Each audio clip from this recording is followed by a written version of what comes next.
Well, good morning, Doreen Primary School. This is a bit odd. This is my house instead of my art room, and welcome.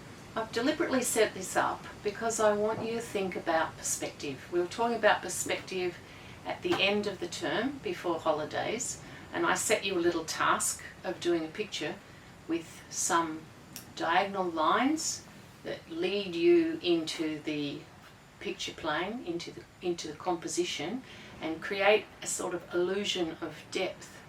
I've set the camera up so that this corner of the room is showing, and if you have a little look at the lines in the bookshelf, they're all moving towards the vanishing point. This is my sketchbook that I'm going to use today. You went home with a project, and we talked about how as soon as you start to do diagonal lines and a horizon, you can create an illusion of moving into the picture. So your task was to draw something very large at the front, like a power pole, and as it goes further back into the picture, gets smaller and smaller, and it gives you the illusion of moving away in space. We talked about fence posts and lines on the road. We talked about the clouds, how they sort of go in reverse. Instead of everything at the bottom being big because it's close to you, moving away into the distance to the vanishing point. With the sky, we have little tiny clouds up here, and then as they move up to the top of the picture, they get bigger, and you again have that feeling of zooming back into space.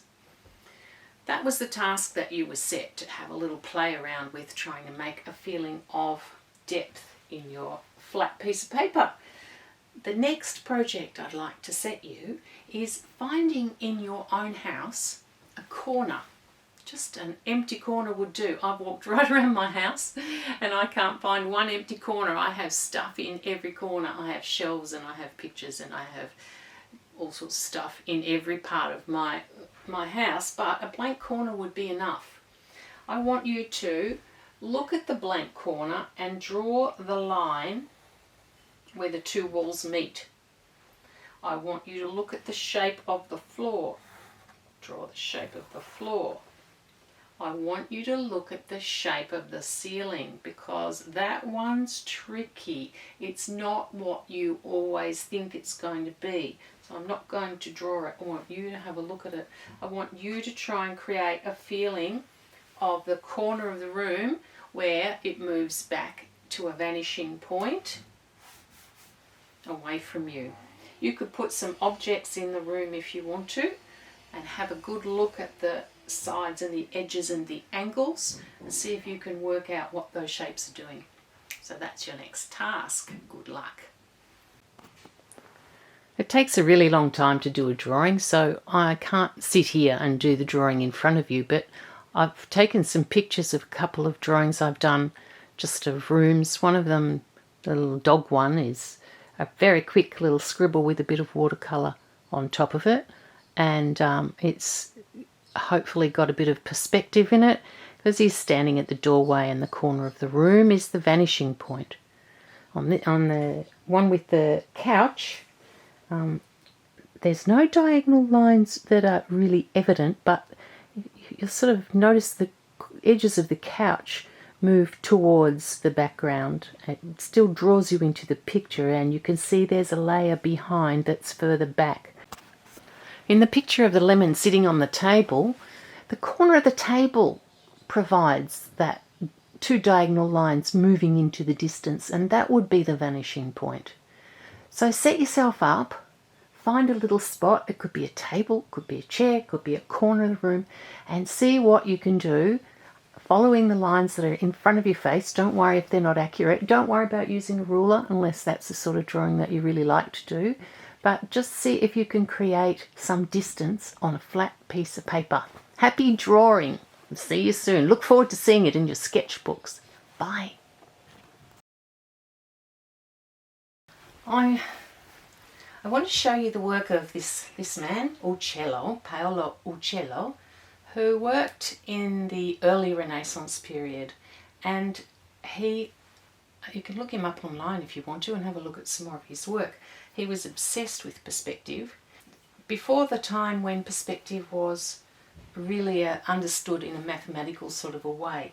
So with some early shapes here, and you can see there's no vanishing point, and there's no disappearing into space in the background. He invented a whole lot of complicated perspective systems. So, you know, putting in the horizon line, the vanishing point, the diagonals that we were talking about in a very simple way. He created some very elaborate systems for devising the perspective in his work. He loved to use tricks like these floors that really give you a sense of moving away in space. And he used them over and over again in his work. There is a picture that I'm looking for called The Night Hunt, I think. Let me find it for you. Oh, the dragon, beautiful. Here we are, this one.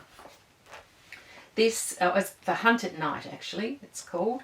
And this picture, when you have a look at it, you'll find the vanishing point so quickly because you can see everything in the picture is pointing towards the vanishing point. Everything at the front is bigger, pointing in this direction. It's almost as if the dogs and the hunters are pursuing the vanishing point rather than the hare or the fox or whatever it is they're chasing. So maybe you could invent a picture inspired by the work of Uccello and use his techniques to create something moving into the distance.